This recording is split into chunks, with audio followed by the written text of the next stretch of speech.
Padres Hot Tub is a listener-supported podcast. It's a community that has grown and grown, as you'll hear at the top of the show.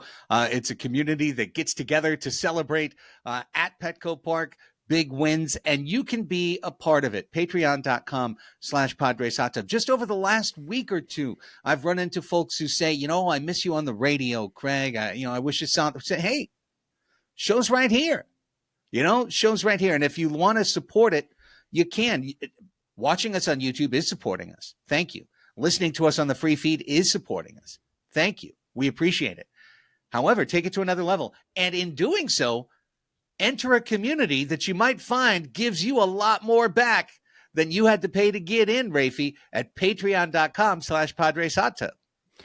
Yeah, we had 44 of our patrons and their familiars in the suite in the Western Metal Building this weekend. Really just truly a remarkable day, not only because the Padres won, but because we got to connect with so many people who make this community special. And I mean, we all got a chance to say something after the game. And Craig, you said it in your speech, this is a community. And so what you're buying in is not just helping support the show. You're buying into something truly special that, is open 365 days a year for Padres fans to talk about baseball, to talk about a lot of other things. I know we talked about our golf rounds, of which we got to play together on Monday, which was fantastic. Yes. But you can find topics, anything under the sun, and Padres fans to connect with at patreon.com/Padres Hot Tub. Yeah, getting entry into our Discord is what you get even at the lowest level at $5. That gives you access to the free shows that we do for patrons only, our post-game shows, our group therapy shows like the one that we'll do on Thursday. You get access to be on those shows, patreon.com/Padres Hot Tub. Check it out for yourself. Give yourself a little early summer's gift at patreon.com/Padres Hot Tub.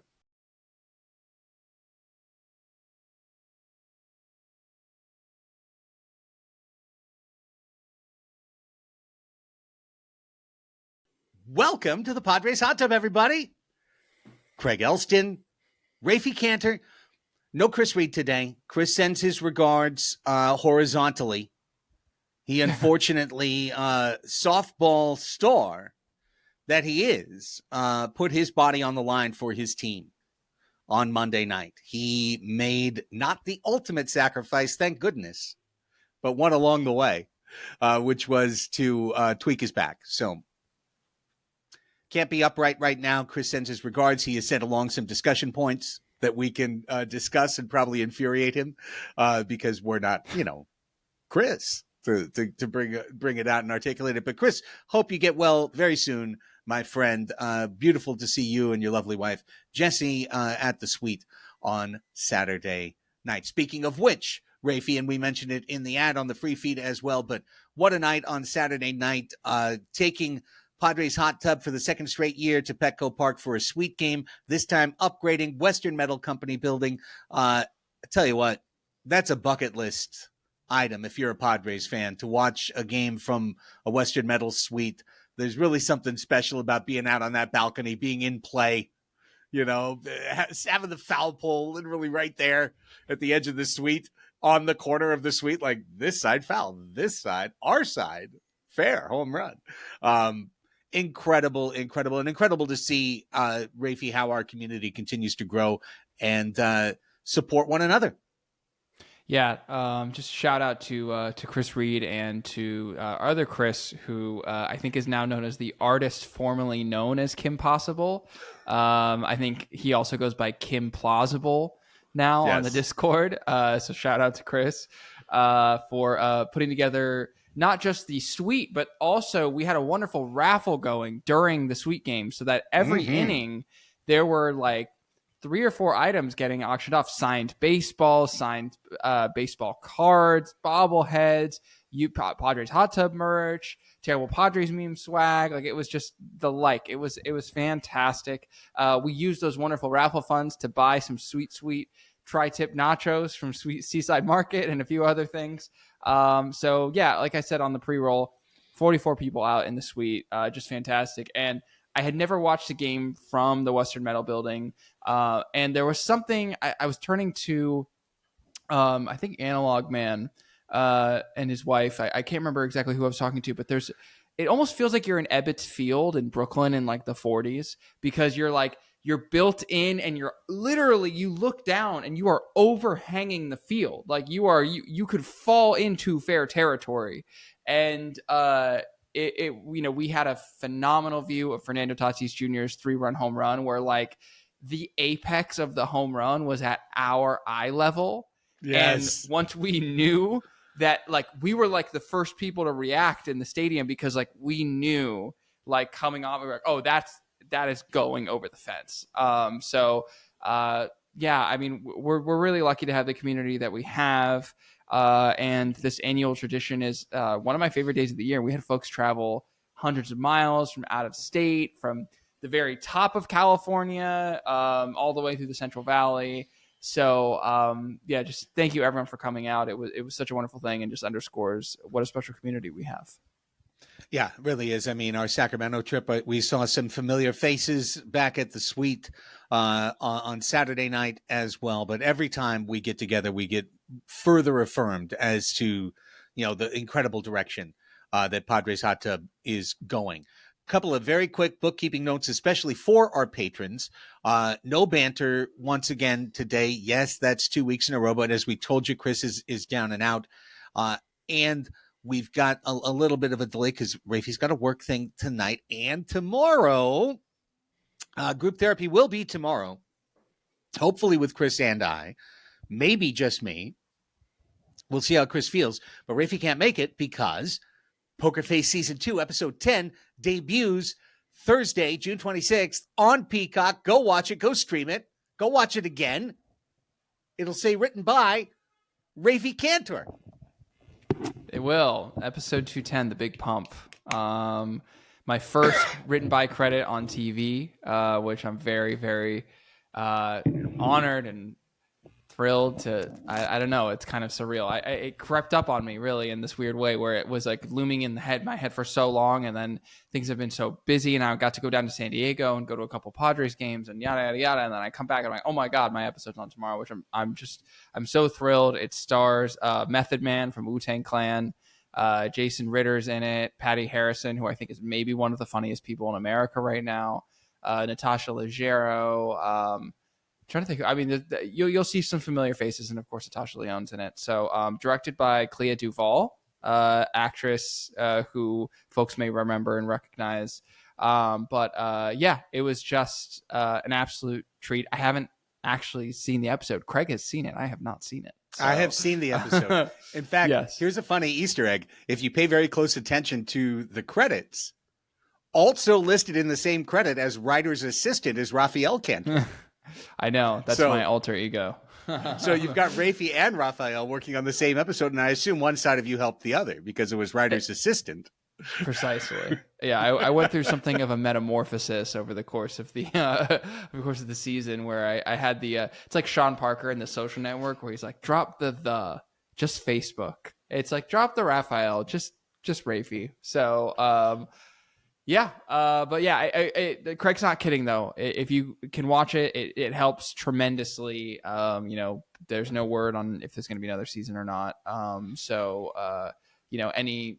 Every minute streamed, as they say these days, helps us. So thanks to the community for helping out there.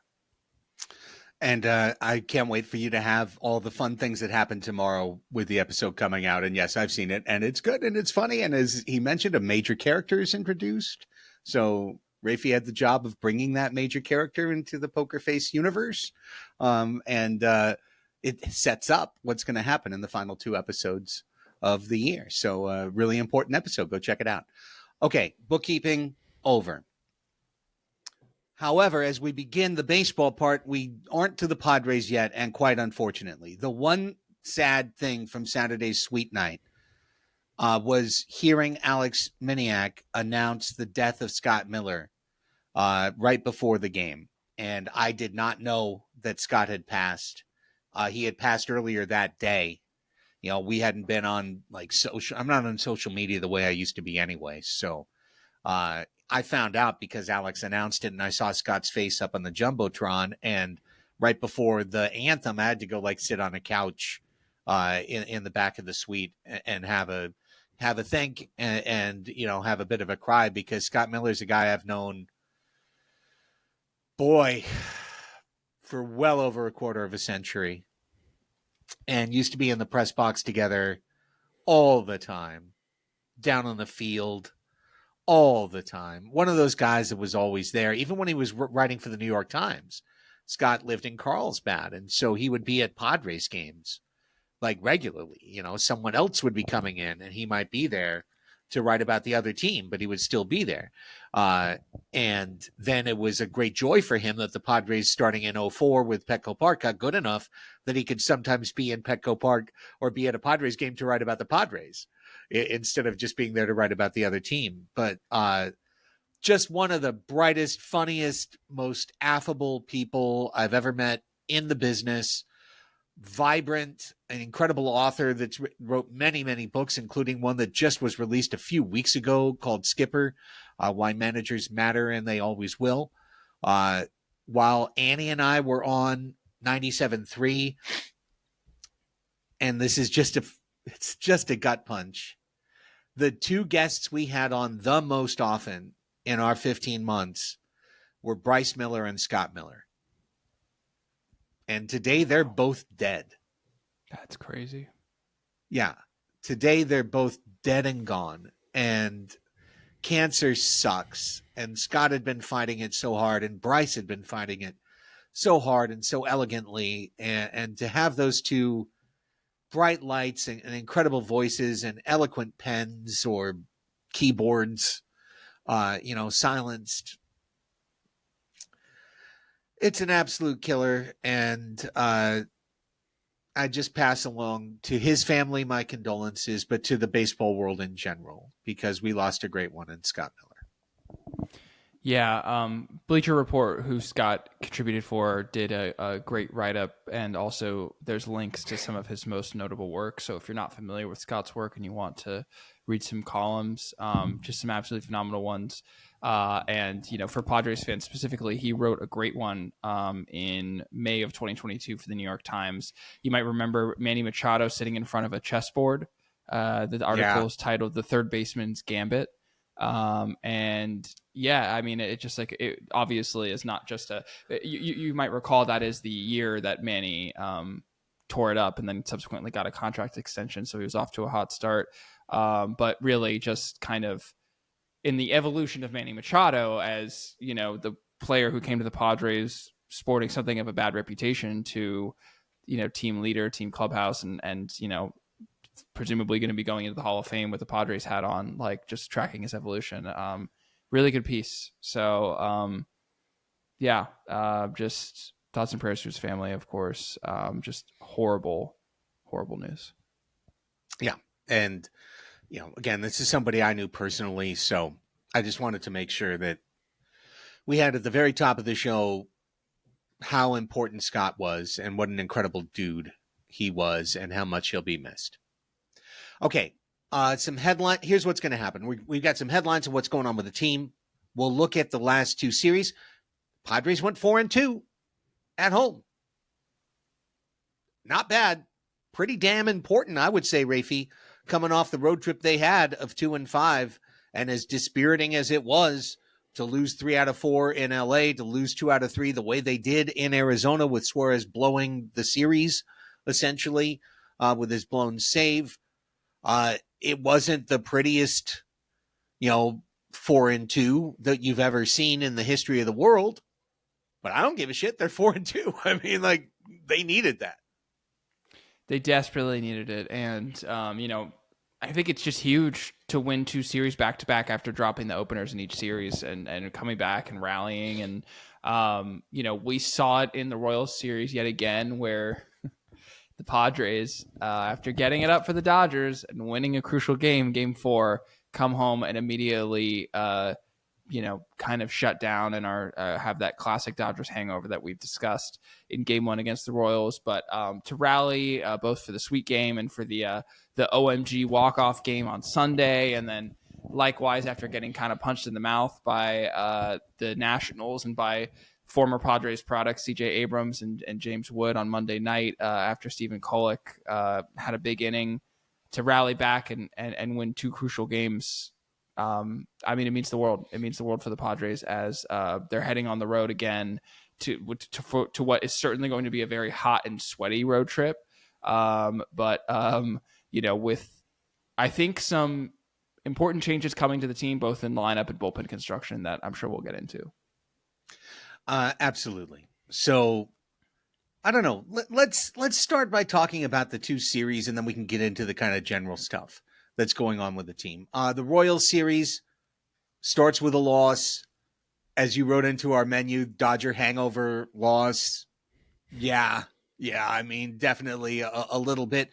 They did come back in the game. They rallied and put up enough runs, if I remember right, to win that game, but they got off to a terrible start, right? Yeah, I'm pulling it up right now, but they lost 6-5 in that game. Do I have that right? Yeah. So, Nick Pivetta getting blown up just a little bit. Obviously he came back today and had a fantastic start.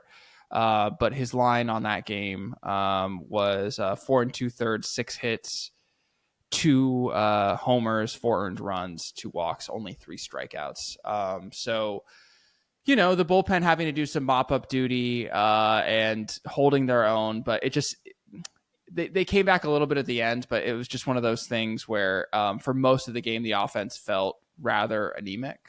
So even though it was one of those games where, okay, Padres score 5 runs, falling behind early, this team sometimes just feels like it gets caught on the back foot in those games, and a 2 or 3 run deficit, or certainly a 4 run deficit, can feel insurmountable. So it was good to see them battle back, taking advantage of some poor fielding and reaching on errors and stuff like that. But unfortunately, they just didn't have the length from Pivetta to shield what was inevitably a bullpen L at the end of the day.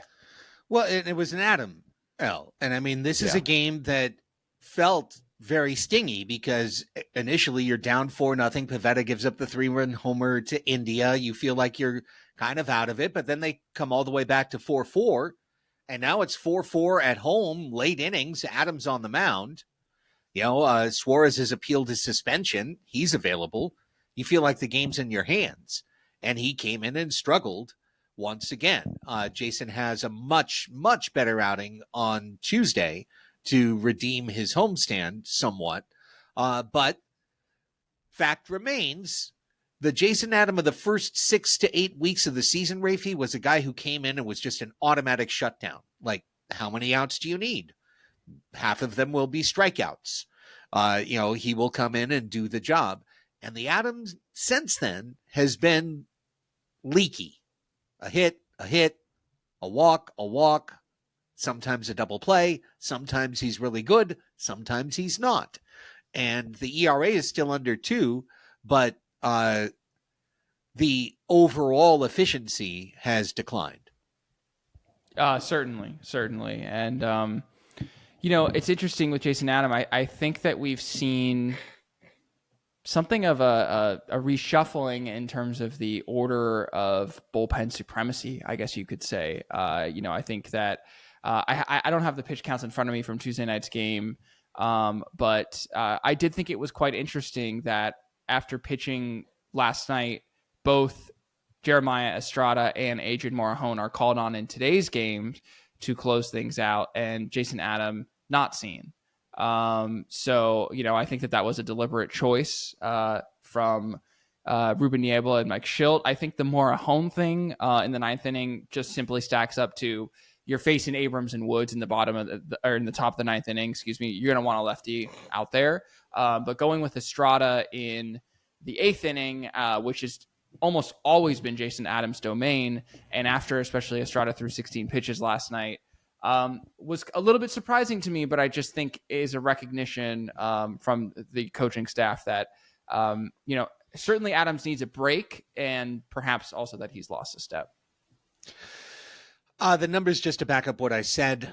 In his first 25 innings covering April and May, Jason Adam allowed 15 hits total. In the month of June, He pitched 12 2/3 innings so far and has allowed 17 hits in the month.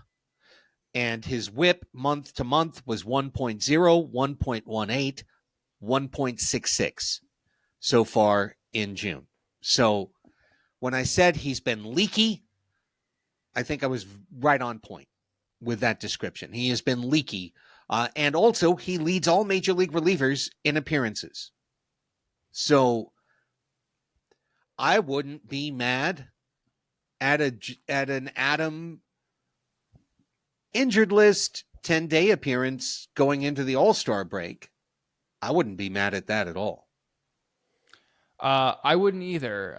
We were talking with some folks to work with the organization before the Sweet game, and that was something that they said if they could do one thing, it would be to give Adam some time off. And I think what you're really seeing, especially lately, is him losing just a little bit of the command of that strike zone. When Adam was with the Royals and the Blue Jays and the Cubs early in his career, he was a high strikeout but high walk guy. And then he goes to Tampa Bay, and Tampa Bay, as they are wont to do, just fixes him. He keeps the strikeouts up. He's got double-digit strikeout per nines, but the walks drop from 4 or 5 walks per 9 innings to 2.42 in 2022, 3.31 in 2023. Again, that number stays under 3 in 2024, but so far this season, Jason Adam, 4 walks per 9, which is just not going to cut it when you are pitching in as much leverage situations as he is, and you can't be giving guys free passes. So I don't know, man. To me, that just screams of like he's tired. And the question for me is, if you're making that move for Adam to the IL, who's your corresponding move? Are you bringing Sean Reynolds back, or is there someone else in the tank? I believe the team is bringing Reynolds back for Burgert, and ILing Burgert with the forearm, and then they're going to send out Reynolds for Waldron Monday in Philadelphia, if I read Kevin Acee right. Wow, I didn't see that Burgert move. I'm sorry. Burgert took it off the right forearm last night and had to leave the game. Tuesday night, whenever you're listening to this. We're recording on Wednesday, June 25th. My son's 14th birthday, by the way. Shout out James Elston, 14 years old today. Coming home from the Philippines tomorrow. But yeah, so that's that situation about that. Saturday's Sweet game, 5-1, Padres win, obviously punctuated by the Fernando Tatis Jr. 3-run homer that he needed more than anything was needed ever, ending the longest homerless drought of his career. But I think the real walkaway story from that one is dominant Dylan. 6 2/3 innings from Dylan Cease. They could have potentially pushed him for 7, but they didn't. But Dylan Cease did Dylan Cease things that you kind of expect him to do in a home start against Kansas City in the middle of the year, and the Padres need it, and they did it. He got his 3rd win of the year.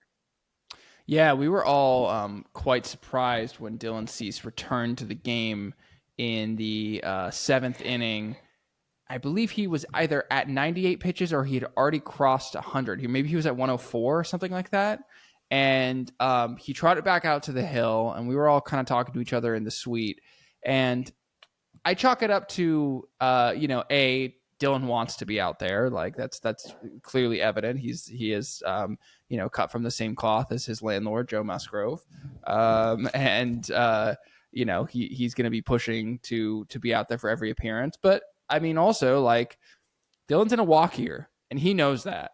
And he's going to want to get his numbers down as much as possible and get that inning count up as much as possible because, like we've talked about numerous times on the show, Dylan's underlying metrics on the season so far, not terrible. He hasn't gotten great batted ball results, which at the end of the day, it's a results-based business. But the one thing that he theoretically can control, assuming his arm allows it, is getting his innings load up because Dylan has historically always been healthy. And so if Dylan can hit free agency consistently throwing 180 innings or more in a season, kind of, unless he turns into, Rich Hill or Austin Gomber or something the rest of the season, it's kind of not going to matter. Like, he's going to get paid because those innings, as we have seen this season on the Padres, are super, super valuable. All right, quick flash opinion poll.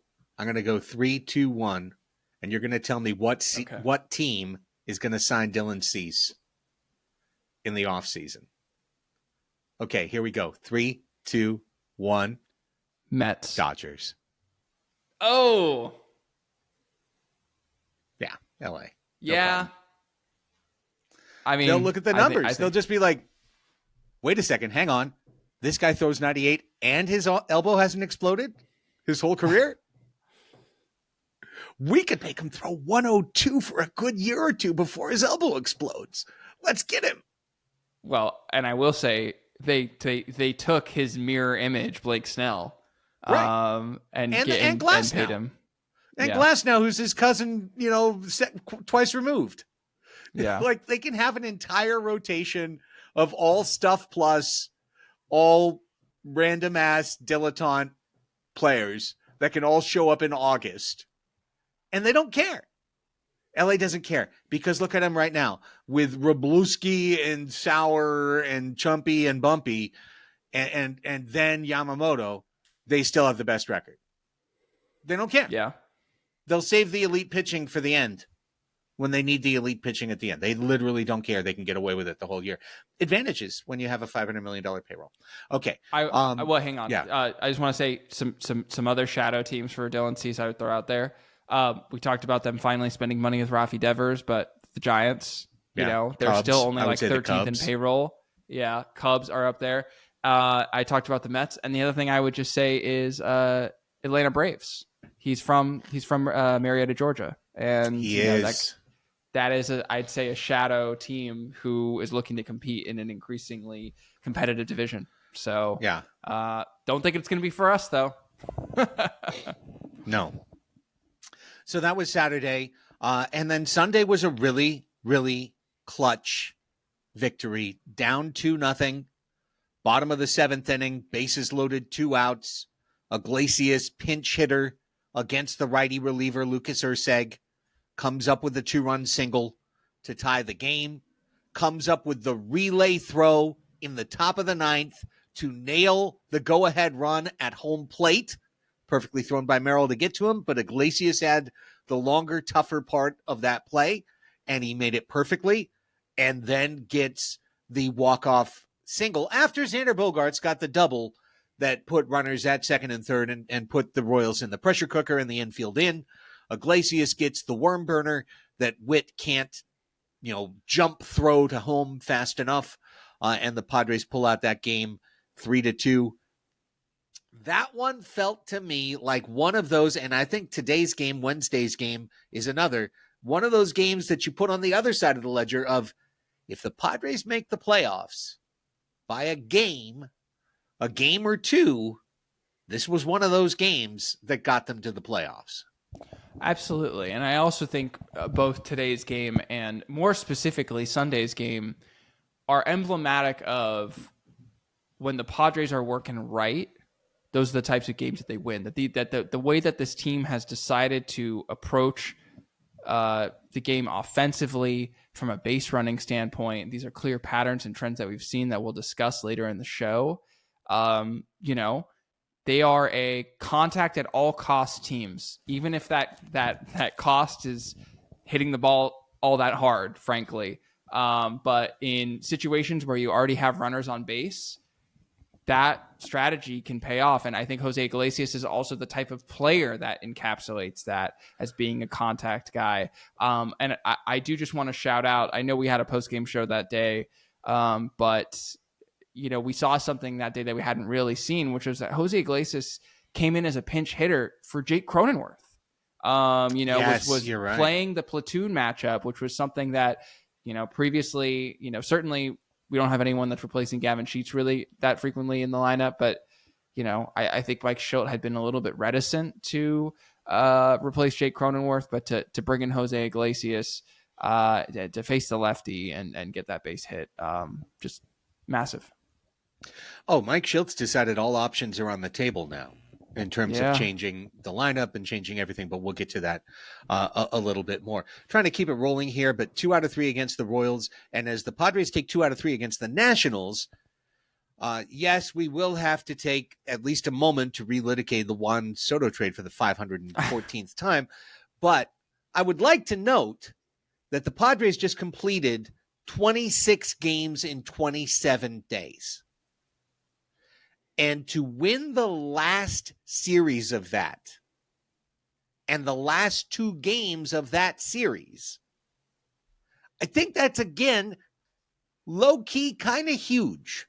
This is a taxed team, and a bullpen that had leaked a lot really came to play the last 2 nights in particular.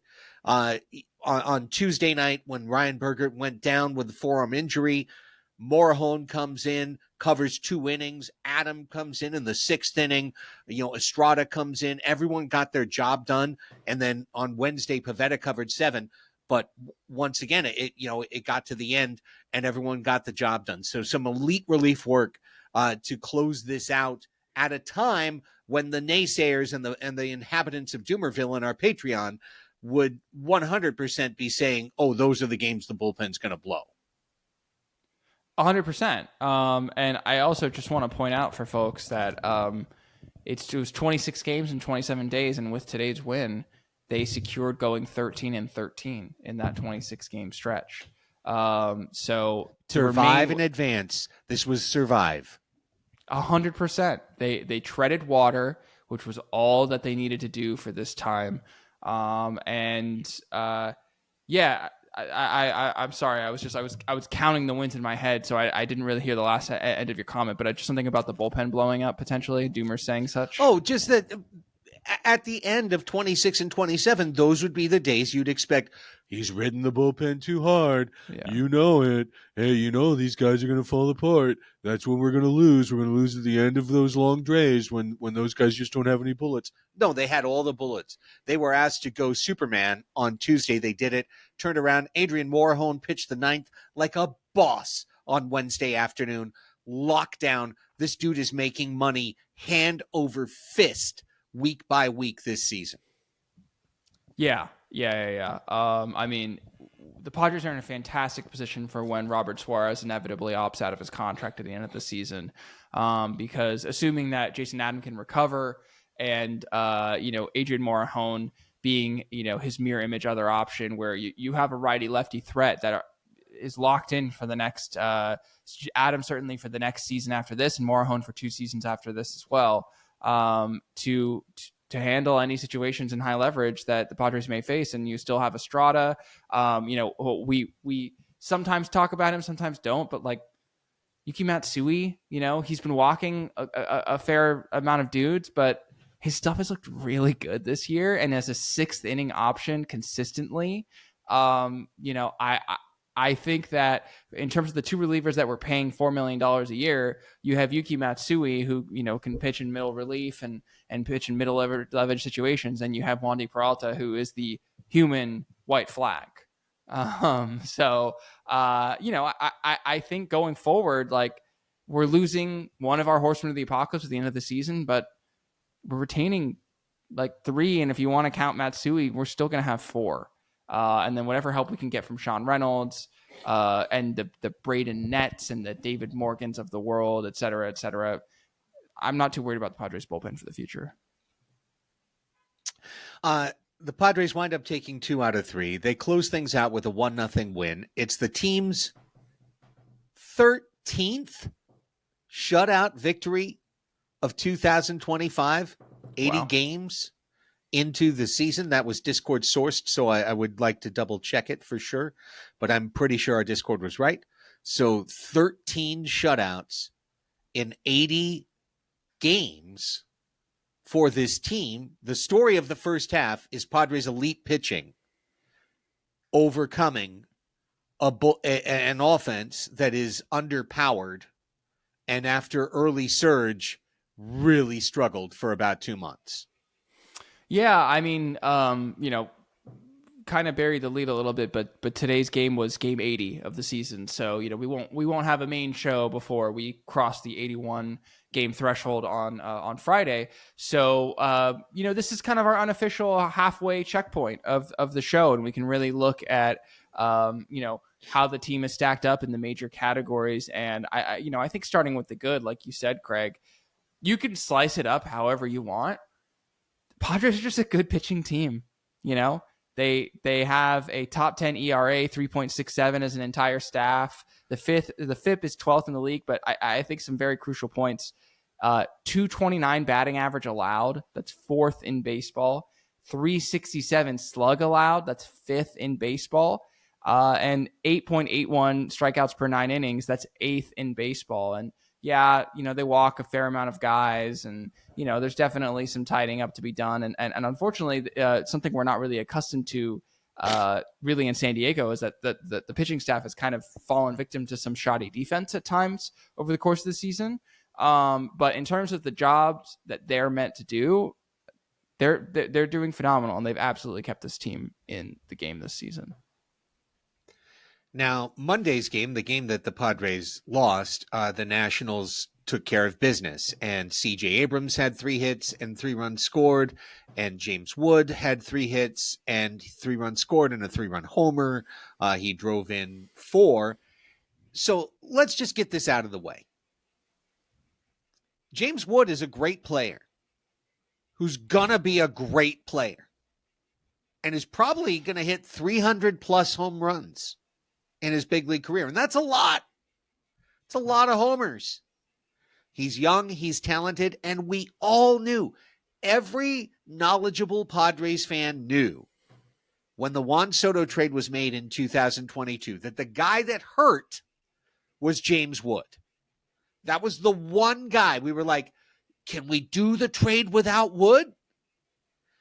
And I think it's a fair question, a weird one that we're not going to really do, but would you rather Merrill or Wood as the guy you'd want to build around going forward? Merrill's got a lot going for him. He's not going to hit half the homers James Wood probably hits in his big league career. He probably won't. Wood's got real power. He's still young. He's going to be really, really good. But okay. But the Padres were trying to win the World Series in 2022, and they went to get Juan Soto to do it, and they went to the National League Championship Series, where if Mike Clevenger and Sean Manaea weren't such assholes, blowing a 4-0 lead and a 6-4 lead, who knows? They might have gone to the World Series. They were trying to win the World Series in 2023, and it blew up in their face. And they had to pivot, and then they tried to win the World Series in 2024, and by all the words of every Dodger that's ever spoken into a podcast mic in history, the Padres were the second best team in Major League Baseball in 2024. Now, let me tell you that in that same time, the Nationals won 71, 71, and 71 games. Okay? This year, they're on track to win 71 games or thereabouts. And Mackenzie Gore is about to enter his arbitration 2 season. C.J. Abrams is about to enter his arbitration 1 season. And you know what the Nationals might need to do as a team that's out of it and sucks and could be one of the few sellers at the deadline? They might need to trade Mackenzie Gore. Gore might be a huge guy to move on the deadline. Eventually, they're going to have to trade C.J. Abrams. My point is, the Nationals are blowing this window. James Wood might be a Hall of Famer. I don't know. We knew he was the one who got away. We traded for a guy who's a for sure Hall of Famer. He didn't get us across the promised land finish line. But honestly, Raphie, all of the retrospective revisionist history, the Padres blew it, imagine where they would be, blah, blah, blah, sliding doors, I'm sorry, but fuck that. They made the moves they had to make to try and make a win for a dying owner in his final years, and they didn't quite get there. But did the Nationals turn into the super team because of our mistake? No, they're biffing it, and they're going to biff this whole thing. Yeah, I think that being in the 70 wins 3 seasons in a row is the crucial point, Craig. And I think, again, the Soto trade is so fascinating for so many reasons, because we get that second knock-on trade with the Yankees. And, we always talk about the contributions of Michael King to last year's team and what we got so far from him this year. But literally, where would this team, sentence I never thought I would utter, where would this team be without Randy Vasquez this season? Like, truly. I mean, he has soaked up innings that ought to have belonged to Yu Darvish and Matt Waldron, who have not been there to take it. And he has, for better or worse, succeeded in that endeavor. Unfortunately, the Nationals are in a position where they signed Steven Strasburg to a disastrous contract that is no one's fault. He had a horrible career-ending injury. And I also understand if you win a World Series, you sign that guy to a deal, it's the risk you take. And they've been in the continuously poor position of ownership has been trying to sell for some time. So they're trying to keep costs low. And so even though they have this young core, they're not doing what teams that are actually trying to win ought to do, which is go out and spend money that the young core enables you to spend. So I do think it is a little bit more complex than to just say that, the Nationals are just blowing it. I think there are some sort of extenuating circumstances around that. But all that said, I was at the game on Monday night. I was at Fernando Tatis Jr. bobblehead flip night, and I saw James Wood hit a 427-foot piss missile into the foul pole. And I laughed. Like, I literally laughed out loud. And in that moment, I felt no amount of regret, because we took our shot, and I'm actually happy in some ways that, would I have a good amount of schadenfreude if James Wood turned out to be a complete and total dud? Of course. But in some ways, I'm like, oh yeah, that is like that. Like, it makes the trade all the more interesting. You know what I mean? And I still think, to get 3 bites at the apple with Juan Soto, who is a generational talent. I mean, again, I feel like we've had this conversation a bajillion times. It's worth it. And also think about the fact that, CJ Abrams is looking like a good ball player. We could definitely use that 137 WRC plus on the team. He's also maybe the worst defensive shortstop in baseball. I don't think he was going to play second base for the Padres. So there's that. Robert Hassel III is, got called up recently, but has basically been nowhere to be found. Harlan Sosuna, I don't know what else is going on with him right now. Last I saw, he was in Double-A. He's hurt. He's been on my Padres Hot Tub Patreon Keeper League minors for 3 seasons. He's hurt in low Double-A, I think. Still throws 100, nothing going on yet, but eventually he'll show up in Big League Baseball. But yeah, hey, great trade, Nats. Good on you. What else did you do? Nothing. Right. So what are you going to get out of it? Nothing. A bunch of 70-win teams with promising young players that you now have to trade to hit restart again and reset the cycle again and hope that behind Dylan Cruz and James Wood, you can now have a good team. But Gore and Abrams aren't going to be part of the next Nationals playoff team. I'll tell you that right now. They're not going to be. And the Nats might trade Mackenzie Gore this deadline. They wouldn't be crazy not to. They'd probably get one of the best offers in baseball if they tried to put that kid on the move. Okay, with that, we'll move right along. 4-2 is good and was really, really important. The Padres are in the fight. Raphie said it, 13-13 so far in the month. In a month where the Brewers have been really hot and the Giants got Devers. And those teams are just a half game ahead of San Diego for a playoff spot. The Cardinals are tied with the Padres. The Reds, who the Padres play this weekend, are just 2 games behind San Diego, and the Diamondbacks are a game behind that. And if you want to throw the Braves in there, They're 7-3 in their last 10, and they're 3 games behind Arizona. So there's your playoff grouping. There's your pack. There's your pursuit, chase group. I think we were all hoping, Raphie, that Milwaukee wouldn't be a part of this the way they are. But now Jacob Mizorowski goes out there and beats Paul Skeens today, and he's 3-0. So now you don't have Brandon Woodruff, no problem. Here's a kid up from the minors doing Woodruff or Corbin Burns type things for Milwaukee. Yeah, the NL Central is very annoying because like they're all so mid that they're all just going to kind of beat the shit out of each other for 80 wins, and then you can tack on 7 to 10 more for the Cubs on top of that.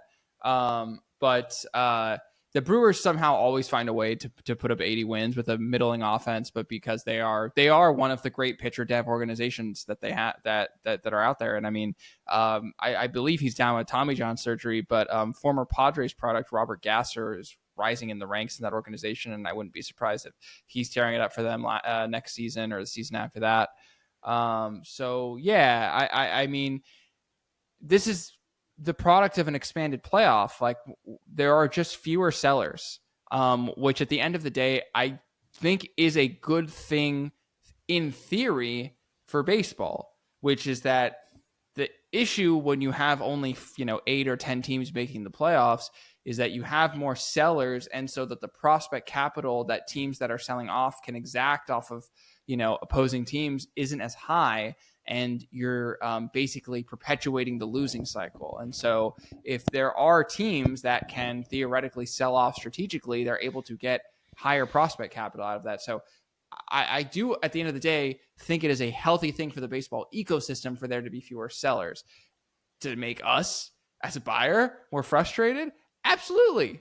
Absolutely. And I think, I don't know if this team's going to make moves for pitching because, they obviously have different ideas about Yu Darvish and Michael King and Matt Waldron than we have, and they certainly aren't going to tell them about it. But I don't know that the Padres can even afford starting pitching on the market this season. I think that the upgrades that they're going to make are going to have to be entirely on the offensive side of the ball. No, the upgrades they have to make on the pitching side are Michael King and Yu Darvish. Yeah. Period. I'll say it again. If Michael King and Yu Darvish can't answer the bell in the second half, the Padres aren't going to make the playoffs this year.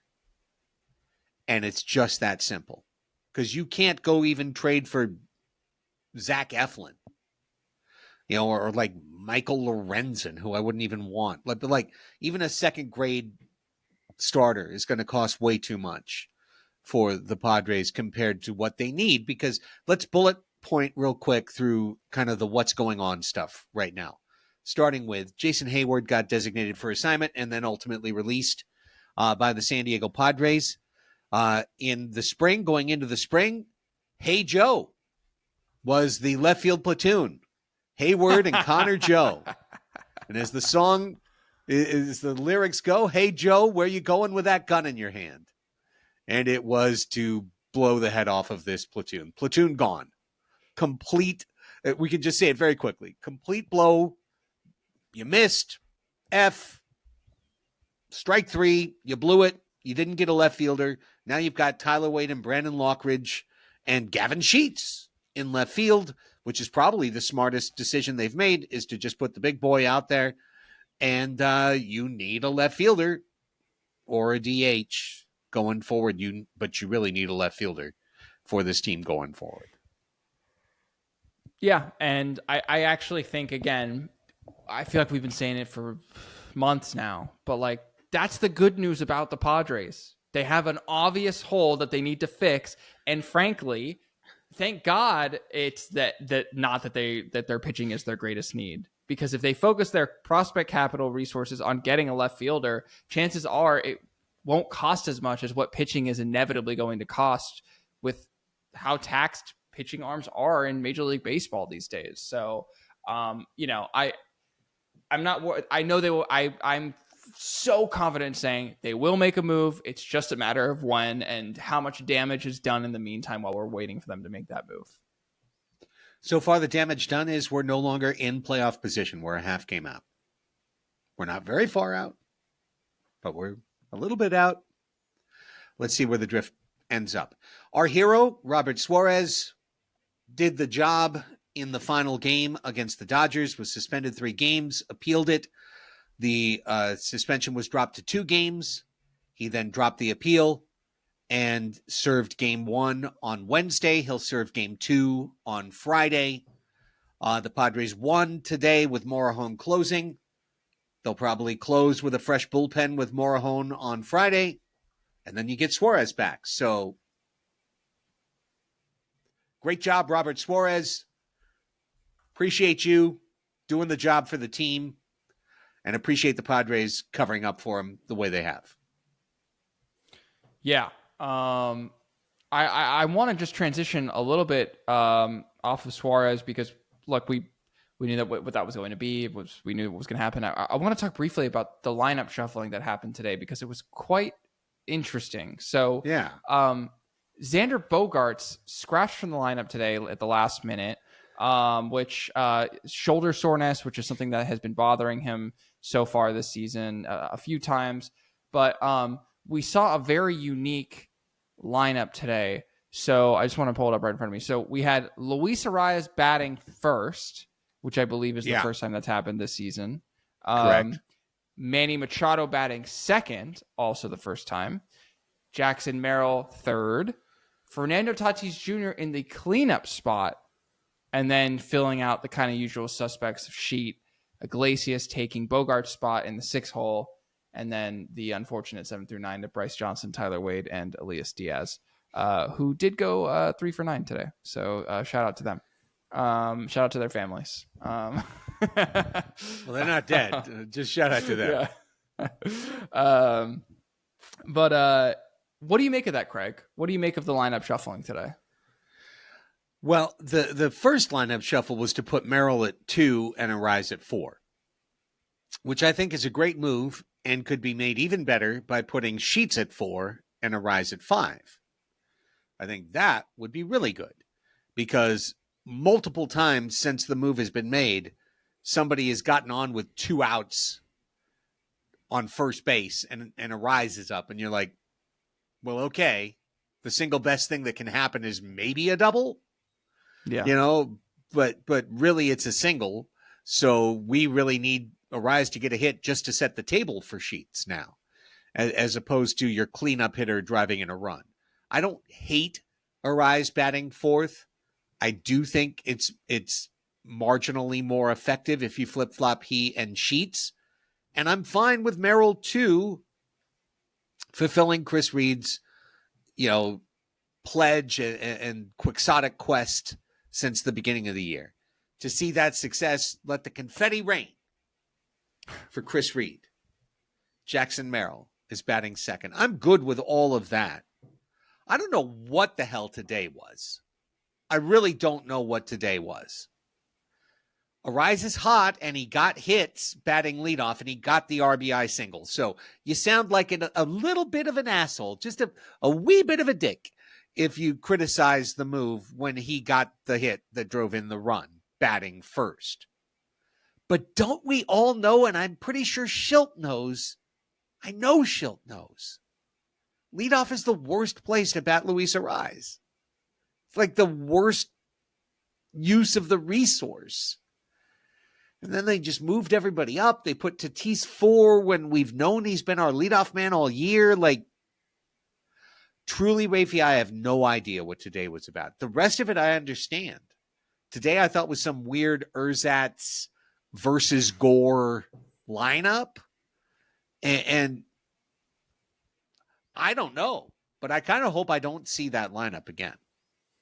Yeah, I mean, I think the one thing that I think is defensible is hitting Machado second, given the fact that he is probably the best hitter on the team right now. And it really does not make sense for him to be hitting third at all. So, like, if you're going to make that shuffle, then great. I don't really like Jackson Merrill in the 3-hole. And I don't like Arias hitting leadoff. And I just think Arias makes perfect sense in the 5-hole. And I actually think, like, weirdly, like, if you have Bogaerts in the 6-hole, like, that's kind of the optimal lineup because you want that guy who's going to get hits with guys on base in the 5-hole, and then in the 6-hole you want a singles threat and a guy who is low-key a stolen base threat because you have so many singles hitters in 7, 8, 9 after. And Bogaerts has been stealing a lot of bases this season. So I actually think 6 is a great spot for him in the lineup. But yeah, I agree with you. I think it felt like a very sort of old school move that I'm happy to see that that there's no sacred position in the lineup like that. I think I applaud that at least for the Padres, because I think that was some of my worry. But I'm certainly not a fan of booting Sheets all the way down to 5th when unfortunately this team doesn't have any slug. And you desperately need it in the cleanup spot. So let's obviously we're pretty deep into the show, but I feel like we don't have to dive in and have to go through a gigantic chalkboard-sized equation to figure out what's going on with the San Diego Padres 80 games out of 162. It's pretty straightforward. Let's see if I can do it in 3. Okay? 1, the Padres have benefited from having the hottest start in Major League Baseball, starting 7-0 and 15-4. Since then, they've just kind of hung on. 2, elite pitching has carried the Padres to 8 games over 500 at the 80-game mark, 13 shutouts in 80 games, a lockdown bullpen, and a starting rotation that has largely surpassed expectations in a weird, ironic, Buddy Black, that's baseball way, where Dylan Cease is one of the least effective, but other guys rise up. Randy Vasquez, Nick Pivetta, Stephen Kolek, etc. 3, after a red-hot start, the Padres offense showed major leaks that are a combination of gigantic gaping holes in a couple of spots in the lineup and an overall lack of power that could be the team's fatal flaw 82 games from now. Raphie, what would you edit? I would just be a little bit more prescriptive, I guess, in terms of these 80 games.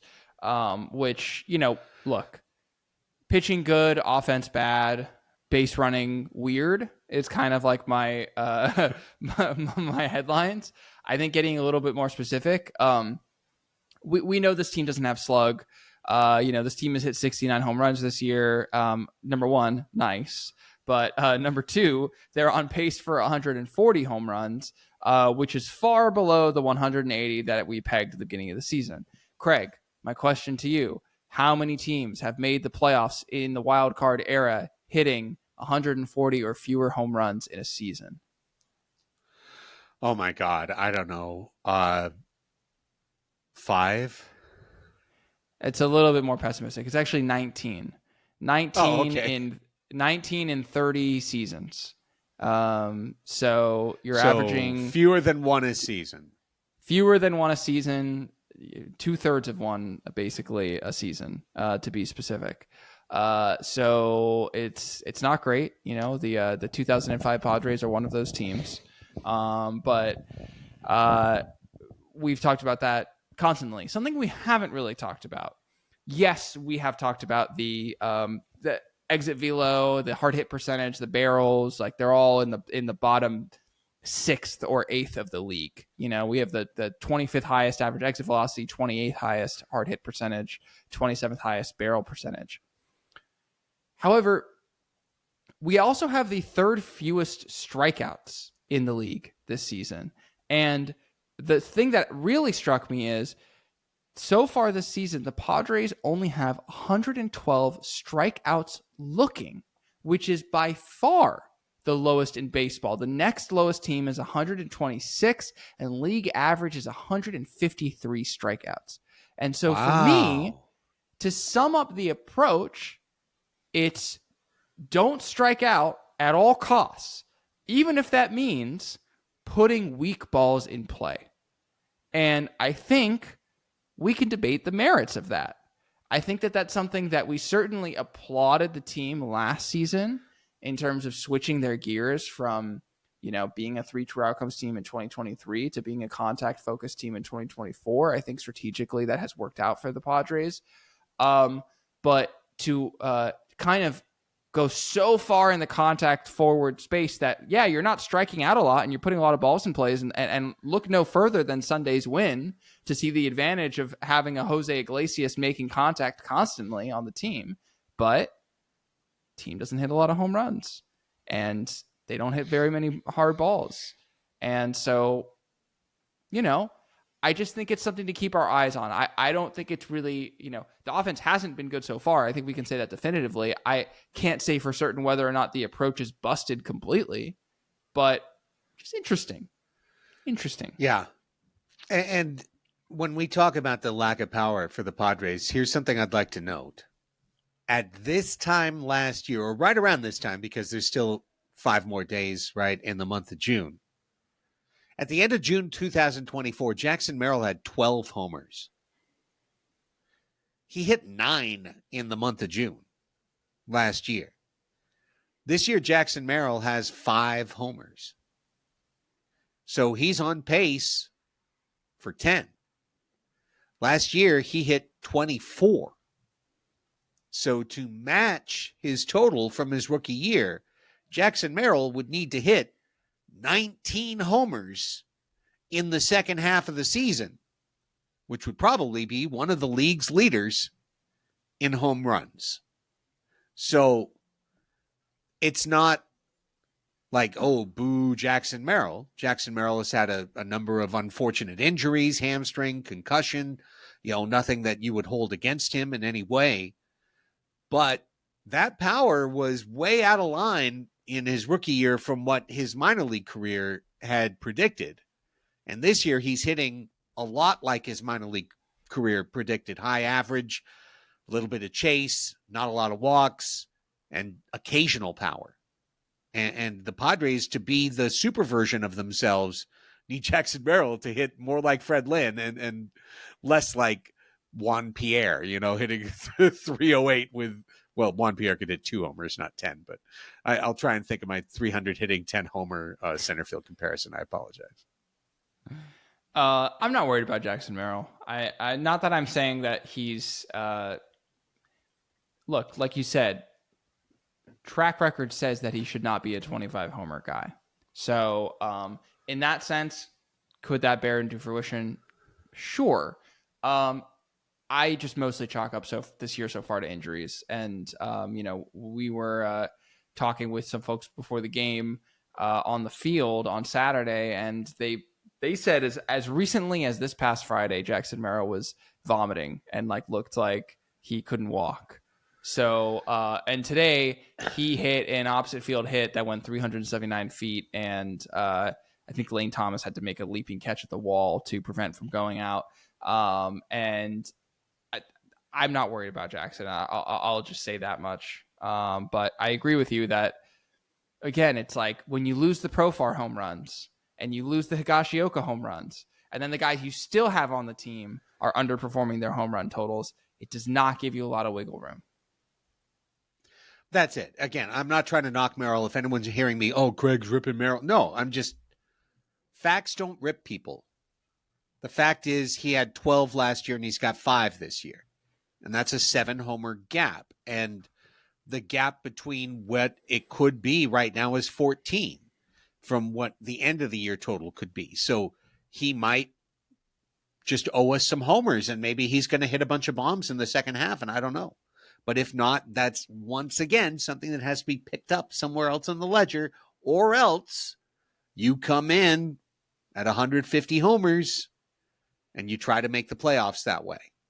And I think you're going to be fighting with the Brewers and the Cardinals and every other one of these teams, the Giants and the Diamondbacks and the Reds. You're going to be fighting with all of them at 150 homers. If you somehow find a way to lift yourself out of that, you'll lift yourself out of that pack as well, which brings you to the pitching. And again, I think this is really, really straightforward. The Padres have gotten more out of lesser starters than you should have expected. They've gotten less out of their top starters than you would have hoped. And if you don't get more out of your top starters by the end of the year, the equation will fail. It will valiantly, brilliantly fail, but it will fail at the end. So you got to get Michael King and Yu Darvish back healthy and effective to pair with Cease and Pivetta, and then you can go on a run. Yeah. We've gotten 422 innings and a third from starting pitching this season. That's 19th in Major League Baseball. And we always talk about, we talk about the 180 homer problem, and we've also talked about the 900 inning problem, which is how are you going to get 900 innings from your starters every year? And right now the Padres are at the halfway mark, 30 innings underwater in the 900 inning equation. So those are 30 innings that need to be covered by Jason Adam and by Adrian Morejon and by Jeremiah Estrada or by Brian Hoeing or by Wandy Peralta, And so the question is, who's throwing those innings? How much are they taxing them for, stretch runs in August and September, et cetera, et cetera. So very, very important question. But I think I've been sort of surprised to see that the Padres are middle of the pack in terms of relief pitcher innings pitched. So I don't know. I thought that was interesting. I just think we've been riding our top guys more because we've been pitching in leverage situations, which has put us in that position. Which brings me to the last thing that you put in the menu that I thought was so interesting, which is at the beginning of the year, the Padres were this super aggressive team that was stealing second base all the time, stealing third base all the time, first to third, second to home, first to home. Like they were doing it all. And then they just stopped. Yeah. And I don't know why they stopped. Like, why did you stop? Go back. More. Steal more. Like, what happened, Raphie? I don't know. So the Padres have 32 outs on bases this year. So I just want to make clear what that is. That does not include force outs. It does not include stealing or caught stealings or pickoffs. These are like, I'm running from first to third and I get thrown out at third, or I'm running from second to home and I get thrown out at home. We saw a really weird send today from Tim Leeper where Elias Diaz was thrown out by a country mile at home to take the bat out of Manny Machado's hand with runners on base, potentially, exacerbating what ended up being enough of a one-run victory. But, so we've seen the Padres be aggressive in that sense. But something that I think is peculiar is we have a 79% stolen base percentage, which is 8th in baseball, so firmly in the top 10. We have, according to StatCast, our 27.3 feet per second average sprint speed is tied for 12th, so upper half in the league. And yet the Padres have 9 advances from stolen bases under average this season. That's 26th in baseball.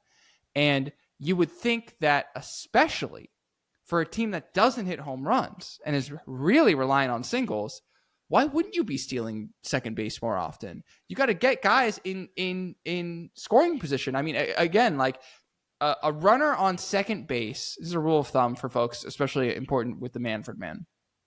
A runner on second base with no outs has an expected run total of 1, 0.99 or 1, depending on the given season. But almost always it's about 1.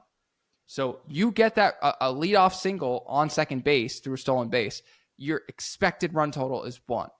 And for the Padres, again, like I said, who are not slugging, like it seems like it would be critical, especially for a team that has no qualms about stealing third base. They've stolen third base all the time this season. So I guess just like why the reticence, why the hesitance? That's all.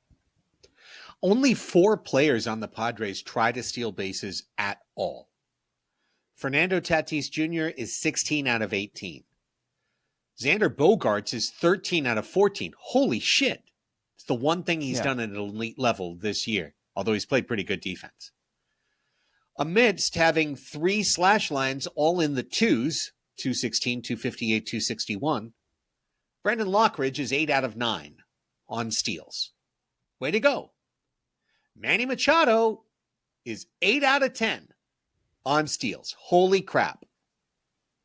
No other Padre has even tried more than 4 steals. Luis Arraez is 3 out of 4. Jake Cronenworth is 2 out of 3. Jose Iglesias is 2 out of 3. Jackson Merrill is 1 out of 3. And Tyler Wade is 1 out of 3 with 102 at bats. WTF. Like, those two guys should be 8 out of 10. Well, especially because if you go to sprint speed on StatCast, of the fastest players, this blows my mind. Tied for third for fastest players on the team, yes, faster than Tyler Wade at fifth, are Jake Cronenworth and Jackson Merrill in terms of sprint speed, 28.3 feet per second on their average sprint speed, according to StatCast. Unleash Jake Cronenworth. Unleash Jackson Merrill. I don't get it. Like, these are, like, I think that the break-even point for stolen bases is 70%. Like, basically, right. If you can steal more than 70%, it's worth it. The Padres are at a 79% clip. So that 9% is just free runs that they're leaving on the board for really no reason other than I don't understand why. So please, Tim Leeper, you can send guys home, send them to second base. What if there's nothing else to take away from this midseason check-in? Take in the fact that the Padres don't have enough power to compete with the other major teams in the National League, so they have to overcome it with base running and average, and they're just leaving base running runs out there. Guys who need to run aren't running. So take that for what it is. Raphie, anything else before we wrap up? Just that go Padres. Yeah, absolutely. Hey, 13-13. Don't piss on it. Survive and advance. They did the survive part. It wasn't the most beautiful thing all the time, but they have survived. And so the chance to advance still exists. Go 8 games over 500 in the next 100, or next 80, I mean. You're 88 wins with 2 games left to go. So I think we'd all take it. Chris, hope your back feels a lot better. Thank you, everybody, for listening to the show. If you've made it to the end of this and you're on YouTube, please hit that thumbs up if you haven't done it yet. If you haven't hit subscribe, please do so. If you're listening to us on podcast, can you please give us that quick 5-star review? If you're feeling especially generous, quick positive written review about this on Apple or Spotify or wherever you're listening, we'd really appreciate it. And for our patrons, we'll be back tomorrow with Group Therapy. Please go watch Poker Face Season 2, Episode 10, debuting Thursday on Peacock. For Raphie Cantor and Chris Reed, I'm Craig Elsten. Go Padres!